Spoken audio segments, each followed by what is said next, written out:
This is Ndtv, and you're watching Classics.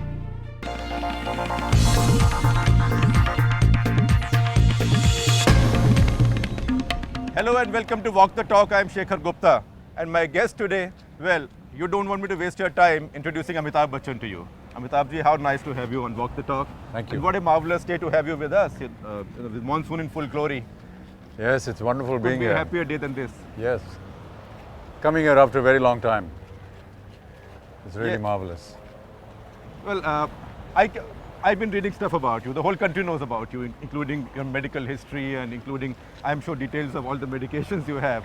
And I think many of us have read about the fact that this is where you spent your very early struggling days on Marine Drive, maybe on one of the benches here for a couple of days? Yes, it's actually a bench which is much further down. I didn't have a place to stay. And since this was the most identifiable location, that's where I spent 2 nights. Wonderful experience, meet a lot of people, and the size of the rats in this city are Yes. the size of dogs. Well, They all live on the other side of this. I sometimes walk here at night because when I come to Bombay, I stay close by, and I find the other incredible thing. There are rats the size of dogs, as you said. Yeah. But you can find a small garbage heap where dogs, cats, and rats may be eating at the same time. All the same time, yes. I think it's so typical of Bombay, this kind of coexistence. Yeah, sure, And sure. yet so much competition. It's a great city. It really, gets you up in the morning, gives you a kick in the backside and says, get on with your job. When I was here earlier on and looking for work, that's what it used to do. I used to stay on a building, Ganga Vihar, just on the other side of the road, and every morning you could see the people getting up, the traffic and people moving. It's just a wonderful feeling. It just gets you going. But the what city. made you leave a reasonably comfortable life to come and struggle in Bombay? Well, I was always keen on theatre and acting, but I felt film was just an extension of what I was already doing.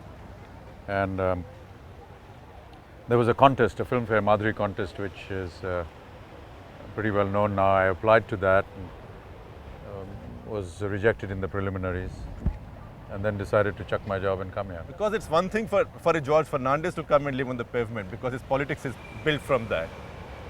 But for somebody from a fairly well-to-do upper middle class, if I can describe it, if a maybe better off family, to come and do it at not a very early age. Just that I felt that I was perhaps stagnating in what I was doing in my job in Calcutta. I couldn't really foresee myself going any further, or there wasn't really any devoted interest in What you were doing. in what I was doing, an executive. And this was something exciting, something that I loved doing. I've always been on stage from a very early age, and I just felt that maybe I should give it a shot. Well, people warned me. People said it's a great problem talking to Amitabh Bachchan because he doesn't smile. He's serious and brooding. So You can see that I'm taking care of that. so maybe the weather has done it to you today. No, it's not a question if there's an occasion, if there's a moment. Yes, why not? I'm just like any other normal person. But somehow your persona is that brooding, angry, young man. I think that's more to do with not very young man, but brooding and angry. more to do with the kind of roles that I got, and perhaps the kind of roles that became popular. Salim Javed wrote some wonderful scripts for me, perhaps the best that I've ever worked in, and they came on at a time when, according to them, the nation was going through a period of strife and stress, and they felt that the system was not helping the common man, and they felt that there was a need for an individual to take responsibility, take the job in his own hands. But that and responsibility continues, and the system continues to be Oh, equally yes. oppressive. So, Yes, you know, yes. But there was a phase, That there was a phase. man may have become a bit older, but somehow the anger is the same and the issues are the same Well, if or similar. Well, yeah, if the occasion demands that, and if the story demands that, maybe at that time, because of the emergency and because of the a feeling of being shut out or being isolated because of this very lovely constitution that we had and the democratic norms of freedom. They were all being curbed, so maybe they wrote it in frustration. I was just a mere actor that followed their But script. it's become a bit different now. Now it's more, it's not just the establishment, it's also terrorism.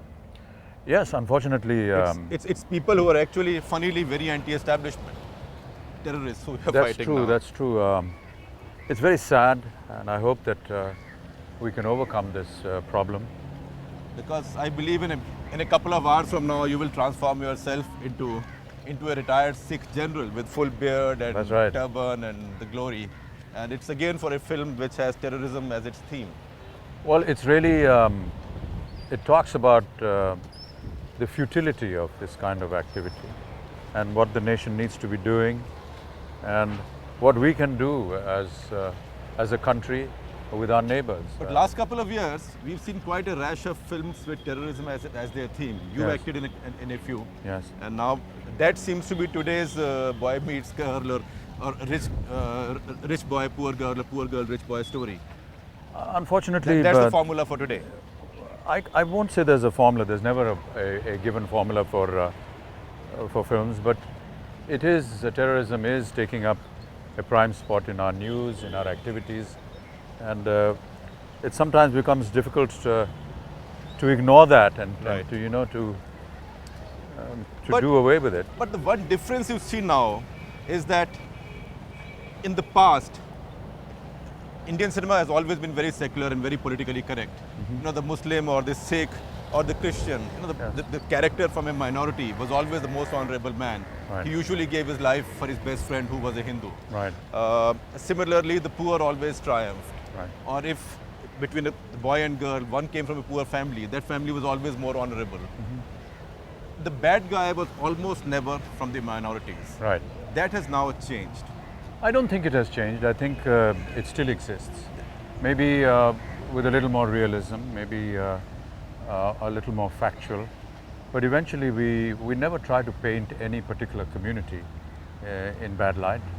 But they've been films like Gadar, for example, many other films where now there's less shyness in saying, in identifying, say, Muslims with terrorism. That would not have happened in the past. I can't say if the facts are correct, then we try to pick up whatever we get from the news and from the events that happen in the country. And maybe, yes, there are some examples, but eventually we never deliberately go out to paint a particular community in the bad light. At the same time, there is a do you call it a loss of innocence, or do you say arrival of realism or loss of hypocrisy? What is it? I think the early years, because cinema and the medium itself was something that was new, something that was not so well looked upon. We still face the brickbats and the fact that, you know, this is very filmy, which is kind of derogatory in a manner. But I think that now, with the importance that Indian cinema has made, it's almost like it's almost a parallel culture in our country, whether we like it or not. So it's There's a begun great, yes, It's begun to look more realistic now. more realistic, more factual. People are receptive to what we say. People are more receptive to the medium. There are now educational institutions which teach cinema, which talk about films, talk about how the process of making films goes through, and there are courses. So there are a lot more youngsters getting into this line. Definitely a lot more acceptability, and with acceptability comes the fact that there must be some kind of realism.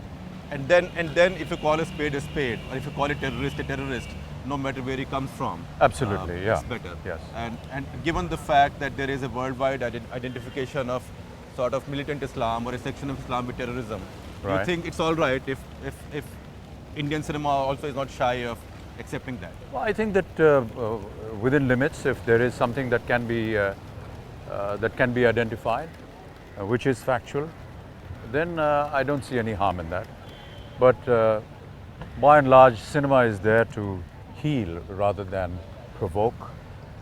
We always want to have a peaceful solution. We want to preach friendship The even if it be our neighbor or anybody else.